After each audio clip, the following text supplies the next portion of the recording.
Hello everyone, this is Jake, my dad here. Welcome back to Tub Talks. So this is episode 3, and today we will be discussing how we measure success. So who wants to take it off? You go ahead. Okay. So I think there are many ways that people can measure success, whether that be through financial means or whether it be through fulfillment, whether you're happy, you have a family around you, you're connected with everyone, you have good relationships. I tend to lean more to the latter. I feel like it is important to have a strong bond with your family, but I also don't neglect the fact that, personal success in terms of money is also very important. I think you're more money oriented than me. Yeah, no, I'd say that. For sure. And I think the new generation is largely like that, and that's They're because very materialistic, yes. Yeah, and that's due to technology partially because we kind of get a false preset of what life should be through like social media stars, rappers, etc. And we see it on like a daily basis, and it's like instant gratification. We always see like these people with $1 million houses, $1 million cars, and we're just like, in our minds, it kind of instills that sense of unfulfilledness when we don't have that. Well, I just think it's jealousy because, you want that stuff, but in reality, would you give it up to be like, in a fake environment, right? Like, I wouldn't. I like a very specific kind of thing, and it's not really expensive to get that. So I don't really always, don't get me wrong. I still like really cool things. Like if my friend said, "Hey, want to go for a ride in my Learjet?" Yeah, I probably would. Right? It's cool. Yeah. But at the same time, I don't need it. Yeah, I think that's fair. Like one thing I also do when I'm like valuing personal success is, accomplishments. So like, let's say you ran a 100-meter race in a particular time and it was your personal best. I would say that counts towards success, especially for sure. on a personal basis, because even though you might not be like the best in the world at something, it's still cool that you're like good at something and that you can devote your time to something and see an outcome or a result. And I feel like that sort of satisfaction is really nice, and I feel like morally it makes you more in tune with yourself and just like, One of my most successful moments in life was scoring 2 goals in the World Championships against China while you guys were there, right? Yeah, the World Roller Games. And being a 50-year-old man doing that against a bunch of 25-year-olds or even younger, that was super cool. So that, I measure that as definitely part of my success in life, and because I've taken that and I've applied it to my life, right? Yeah, no, for sure. And like for me, I really love math, and I love writing papers and proving formulas and stuff like that. You may have seen it on the channel. I previously posted a video of me deriving all the equations and proofs in my first paper that I ever wrote, and stuff like that, that also counts towards personal success. It's like when you do something and you devote your time and you're like, really gravitated towards it, and then you get it done and you accomplish it, and even if other people don't see it, it doesn't matter, but if people see it, it's even better. It's like, and it's not like a bragging right or anything, it's just like, oh, well, look what I was able to accomplish. Well, it's almost like our old thing that we were talking about, space and stuff like that before, is that like if you do something and nobody acknowledges it, it's almost kind of like, you do want accolades. Yeah.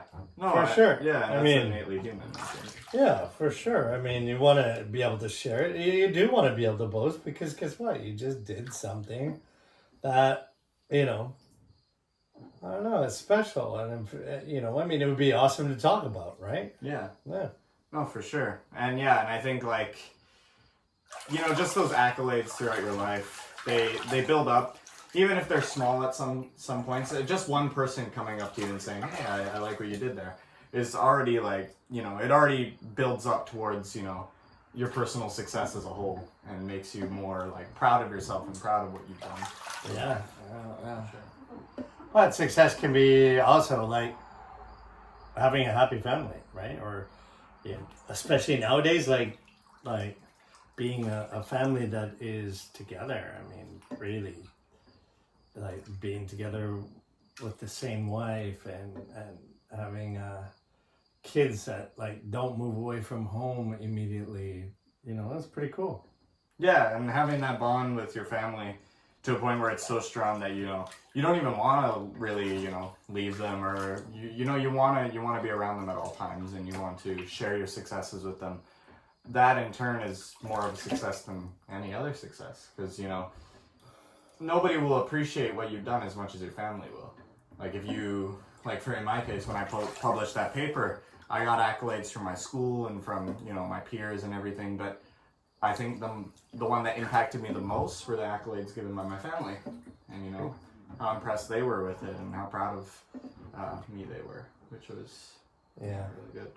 But I also think that success and everything is you've got to actually understand it, right? Mm-hmm. Because if you do something great or successful at least, and you've got to recognize that it was successful. Right? I think that's the problem with you. Sometimes that you're a perfectionist, so you kind of want, we'll say good job, but you actually want it to be better. And it's like you've actually got to take what you got, right? Yeah, no, that's fair.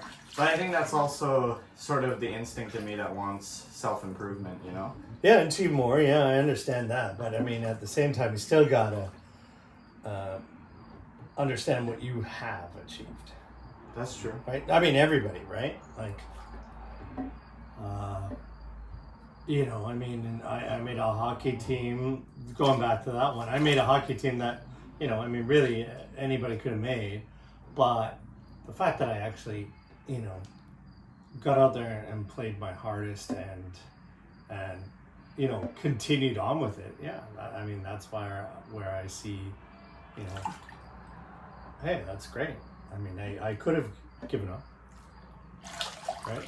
Yeah, for sure. Or I could have said, well, this is silly, anybody could do this, but I decided no, I'd follow through with it. Yeah. And I think the inverse of success is like when you achieve something, like let's say you start a company, right? And it becomes a multi-million-dollar company. But at the same time you harm people to get there. I feel like that serves as sort of an inverse of success, because sure, monetarily you're successful, but at the same time, Yeah, but in that one, you kind of you do look up to people who do that. You're looking at homes today of people who have $100 million homes, and I mean, that's definitely not success, because like what you just said is. I mean, obviously they did.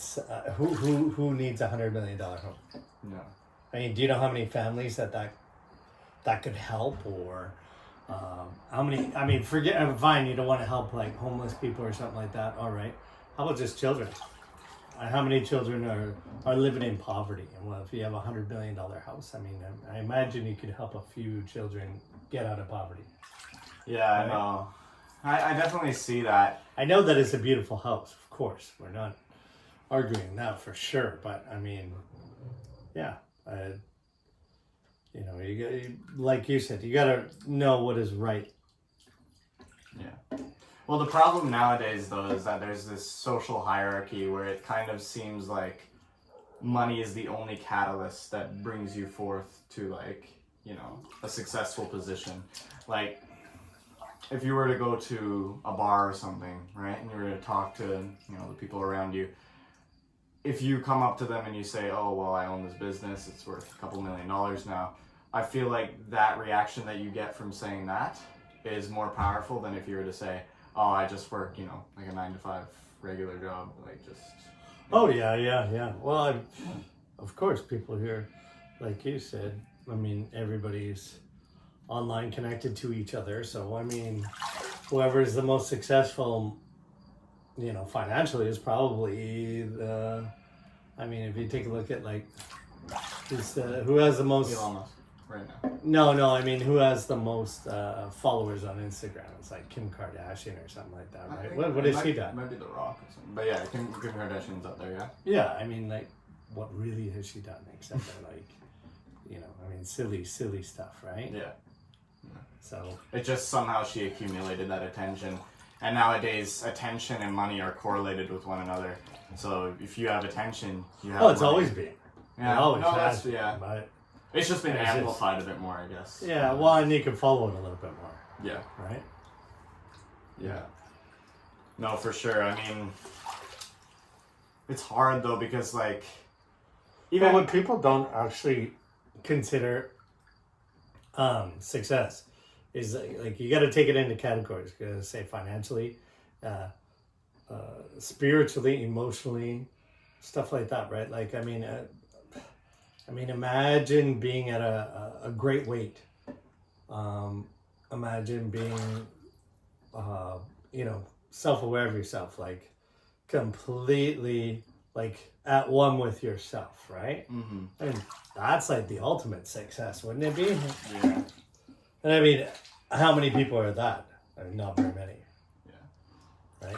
And I think, going back to the example with the bar thing, right? Like, that's an example of static success, where people only take into account that monetary value. Like, no one ever asks the guy, like, is he happy? What sports does he do? What are his hobbies? But if you ask that, then it becomes more detailed, and he's like, that person might open up and say, oh, well, I have all this money and everything, but my wife hates me, she cheats on me, I don't work out at all, I just, after my work, I'm super lazy, I just sit down, watch TV. I also think people like follow these people actually to ridicule them, right? Mm. I mean, it makes them feel great to like follow a person like Elon Musk and then say, you're nothing and you're a joke and stuff like that. Yeah. But at the end of the day, though, that negative publicity does, kind of increase his image. And Well, it works for him. Yeah. I mean, like, that's why they don't care. It's free publicity. They don't try and silence the people who do that, because it's just like... Because nobody actually ever like reads that stuff. They just say, wow, Elon Musk has 300 billion followers. Oh, cool. Yeah. No, exactly. Yeah, again, it's just numbers, right? Like, if you look at, like, social media, anything, it's just a number. It doesn't make you any more special than anyone else. It's just, you've managed to accumulate some popularity. Yeah. Doesn't mean you're happy. It doesn't mean you're more successful than another person. It just means that, you have your own personal success. Well, that's what I'm happy where we are right now. Is like we're in a difficult situation, and we got out of it unscathed, which was fantastic. Yeah. And we moved to a place that's like something that we haven't experienced before, like totally with nature. Countryside. And taking care of other people. It's good. Yeah. I'm happy with myself for it. I mean, I listen to all the complaints of people around me that say, like, this isn't the greatest place. And yeah, I've never said it was the greatest place. It's just a place that we can learn. Build our success that's how you build success, is by learning from your experiences, right? Yeah. And this is one. Like, if we didn't have this place, we wouldn't be doing this Tough Talks, right? That's true. So, win-win. Yeah. Yeah. I think that was good. Yeah, Good perfect. conversation. So we're gonna end it here. That was Tough Talks episode 3. Like and subscribe. Stay tuned. Every week we're gonna be posting a video.